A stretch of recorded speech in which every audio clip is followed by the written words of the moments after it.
la parole du Seigneur dans le Jérémie chapitre 1er.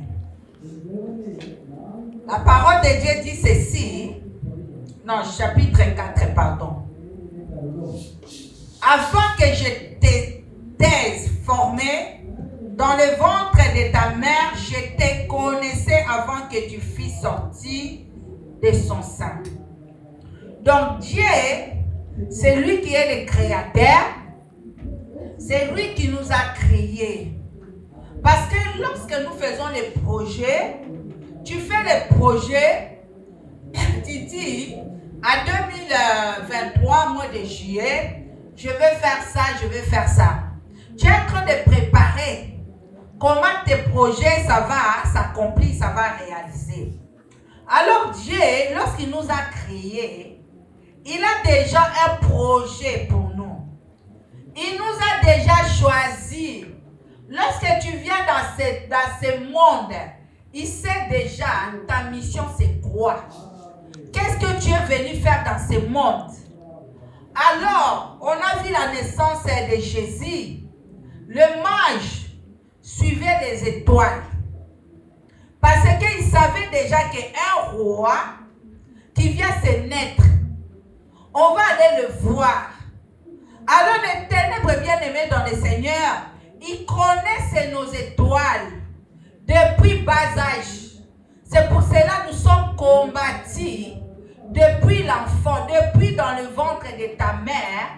Tu es combattu parce qu'il y a le plan de Dieu qui a formé sur toi. Mais l'ennemi regarde déjà l'étoile.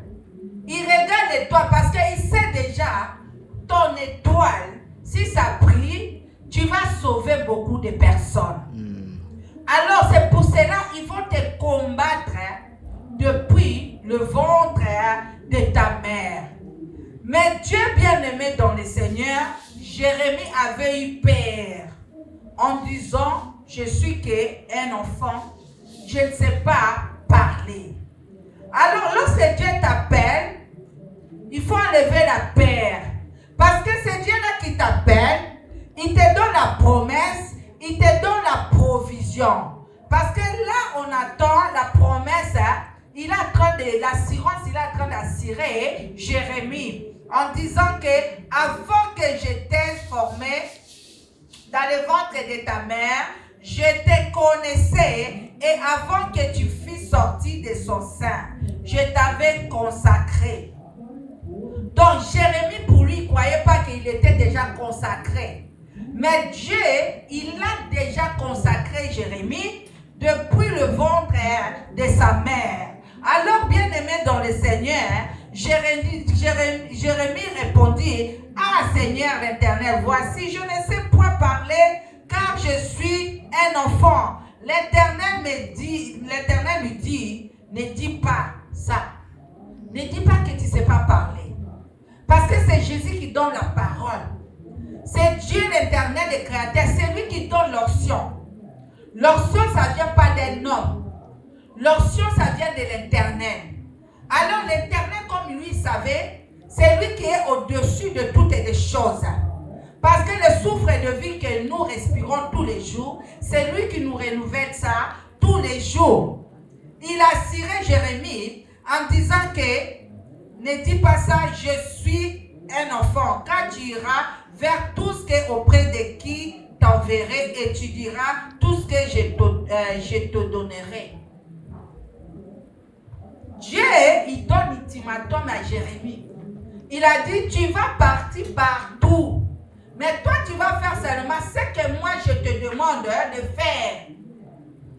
Mais nous, les enfants de Dieu, ce que Dieu nous demande de faire, on ne fait pas ça. Même les serviteurs aussi. Parce qu'on regarde des choses dans les yeux physiques. Il faut regarder des choses dans la spiritualité. Parce que dans les yeux physiques, tu peux dire que ah, c'est fini. La lumière, ça va se fermer. La lumière, c'est fini pour moi. Ça, c'est des yeux physiques. Parce que c'est lui qui m'a appelé. Je connais sa puissance. Même s'il y a la tempête, moi, je ne craignais rien. Parce que je sais, ce n'est plus moi qui vis,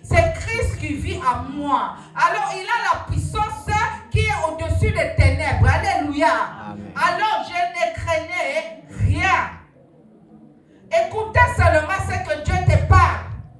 Obéissez à la parole de l'Éternel. Amen, amen. Amen. Alors, bien-aimé dans le Seigneur, il a assuré Jérémie en disant, ne crains point, car je suis avec toi pour te délivrer, dit l'Éternel. Pour la délivrer où? Contre les combats. Dans son chemin, bien-aimé dans le Seigneur. Alors, Dieu a dit, je serai avec toi. Il n'a pas dit qu'il n'y aura pas de combat. Est-ce que Dieu a dit à Jérémie, il n'y aura pas de combat? S'il dit à Jérémie, je te délivrerai. Parce qu'il sait, il aura le combat.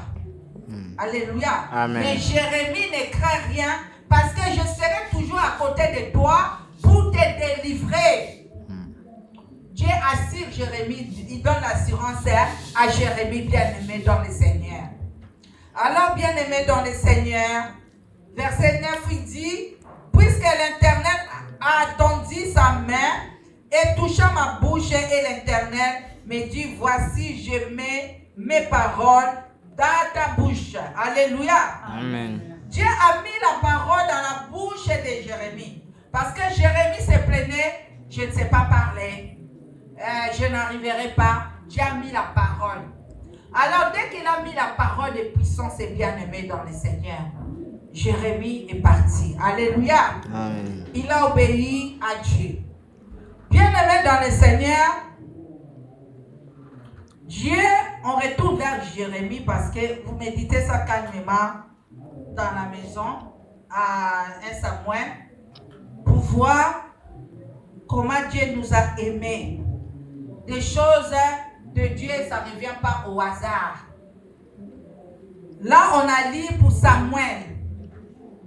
Samuel, bien-aimé dans le Seigneur, Saoul était déjà rejeté. Il était rejeté à l'Éternel. Mais David était loin par Samuel.